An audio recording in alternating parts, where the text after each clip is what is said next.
Hello জানু, খাইছো নি? ওই ভাই যাইবেন? ও ভাই জামু তো, কই যাইবেন?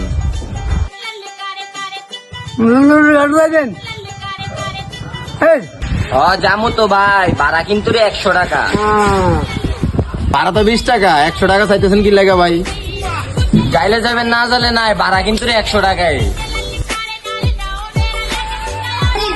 এ ভাই 20 টাকা কমে যাইবেন? তোর অটো দিয়ে দামই না বেটা, যা। আরে ভাড়াটা কি মিস করে লাইলা? আমার লাগে গরম থাকে না লজ্জা শরম বেহুশ হইয়া পইরা থাকি কত জনে দেয় পুষ্টি চুপ থাক আল্লাহ দিছে করুন আল্লাহ